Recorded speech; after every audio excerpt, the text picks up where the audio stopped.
맛난 여름 과일 무엇을 좋아하시나요?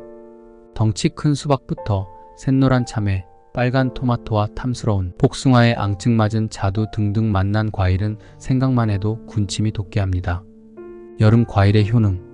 수박, 포도, 복숭아는 피로의 복제이고 칼륨 성분도 많아 중풍, 고혈압 예방에 좋습니다. 소양이는 수박을, 태음이는 매실 체질 맞춰 먹으면 탈 없고 효과적이라고 하는데요. 달콤한 향기와 아름다운 빛깔의 여름 과일은 여느 보양식 못지않은 최고의 보약입니다. 간단한 퀴즈. 첫째 질문입니다. 과일을 식전에 먹는 게 좋을까요? 식후에 먹는 게 좋을까요? 과일에 많은 비타민C는 철분이나 칼슘을 흡수시켜주는 역할을 합니다. 과일의 이런 역할을 원하는 사람은 식후에 바로 먹는 것이 좋습니다. 그러나 다이어트를 하는 중이거나 비만인 사람들은 식전에 먹는 것이 좋다고 합니다. 과일을 식전에 먹으면 포만감을 느낄 수 있기 때문이라고 합니다. 둘째 질문입니다. 과일을 아침에 먹으면 좋을까요? 저녁에 먹으면 좋을까요? 모든 과일은 가능한 아침에 먹으면 좋다고 합니다. 장이 약한 사람은 저녁에 과일을 많이 먹지 않는 것이 좋다고 합니다. 과일에는 구연산 등 유기산이 많이 들어있어 장 점막을 자극할 수 있기 때문이라고 합니다. 또 신장이나 비뇨기 계통에 문제가 있는 사람들은 수박이나 참외, 토마토 등 칼륨이 많이 든 과채를 지나치게 많이 먹으면 이뇨감으로 불편함을 느낄 수 있습니다. 셋째 질문입니다. 생으로 먹으면 좋을까요? 주스로 갈아서 먹으면 좋을까요? 깨끗이 씻어 껍질째 통째로 먹는 것이 가장 좋습니다. 주스로 갈아 먹으면 아무래도 비타민 등 영양소가 손실될 가능성은 커집니다. 그러나 포도처럼 껍질째 먹지 않는 과일의 경우 깨끗이 씻어 갈아 먹는 것이 더 좋을 수 있습니다. 껍질까지 갈아 먹으면 안토시아닌이라는 색소까지 섭취할 수 있기 때문입니다. 또 맛이나 향이 강해 생으로 먹기 힘든 과채가 있다면 갈아서 먹어도 좋다고 합니다. 주스 상태로 먹으면 체내 흡수율이 높아져 소화도 잘 된다고 합니다. 다만 당뇨병이 있거나 비만인 사람들은 주스로 갈아서 먹었을 경우 혈당이 빨리 올라갈 수 있으므로 그냥 껍질째 먹는 것이 좋습니다. 여름 과일의 좋은 점은 무엇일까요? 1. 피로 회복과 숙취 해소.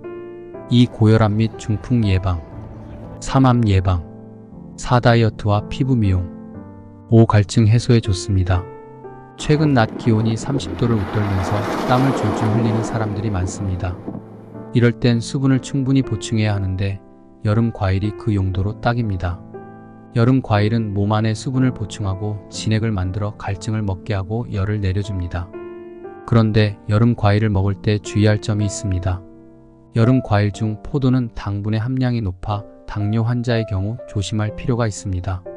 토마토는 당지수가 30으로 적어서 혈당에는 영향이 적습니다. 그러나 포도는 당지수가 52이므로 주의하는 것이 좋습니다. 수박이나 참외, 토마토 등에 많이 들어있는 칼륨은 혈압 강화에 도움이 되므로 고혈압 환자에게는 추천됩니다.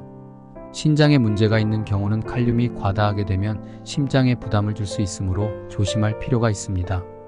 특히 신장에 문제가 있으면서 소변이 잘 배출되지 않는 경우라면 칼륨이 많이 든 과일을 다량 섭취하는 것은 좋지 않습니다. 과민대장 증후군이 있는 사람에게는 참외와 같이 찬 과일은 장을 자극해서 설사를 유발할 수 있습니다. 한방 쪽에서는 수박이나 참외 같은 수분 함량이 많고 차가운 성질을 가지고 있는 과실을 많이 먹어 배가 더부룩하고 아픈 증상을 과식적이라고 부르는데 이는 소화기가 약한 소음인들에게 많이 발생합니다. 이스라엘은 부패하면서 여름 과일을 좋아했습니다. 이스라엘의 부패로 인한 재앙, 열매 재앙. 1절에 하나님은 이렇게 말씀하십니다. 재앙이로다 나여 나는 여름 과일을 딴 후와 포도를 거둔 후 같아서 먹을 포도송이가 없으며 내 마음에 사모하는 처음 익은 무화과가 없도다. 질문. 이스라엘에게 재앙이 임했습니다. 여름 과일을 딴 것과 같은 허무함이 있었습니다. 개인, 가정, 공동체에서 여름 과일을 추구하다가 허탈과 공허를 느끼고 후회를 혹 간접적으로 하게 된 적이 있었나요? 재앙이로다. 히브리어로 알라는 다른 선지자들의 글에는 볼 수 없는 단어입니다. 그러나 욥이 욥기 10장 15절에서 탄식 표현을 했을 때 사용된 단어입니다.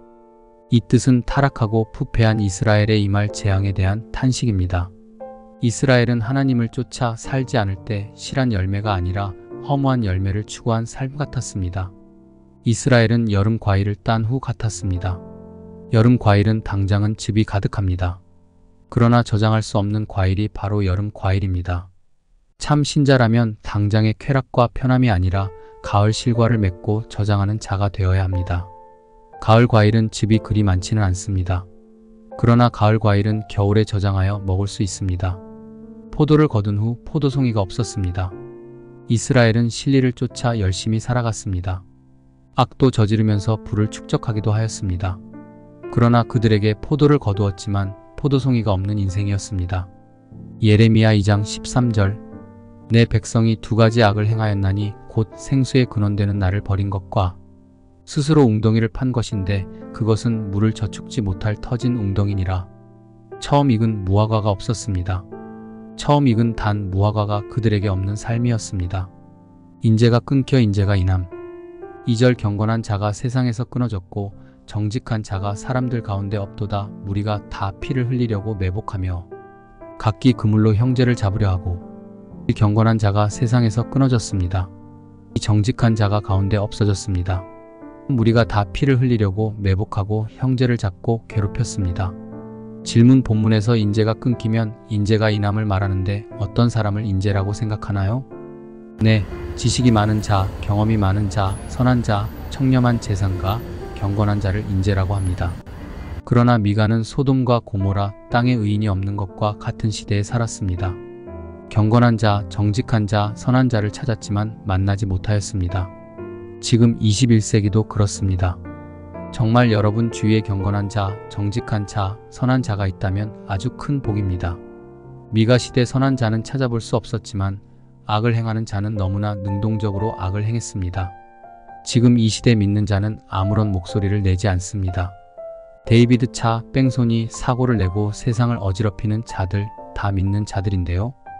이런 죄를 말하면 사람들은 비판이라고 합니다. 자정적 목소리를 듣기 싫어합니다.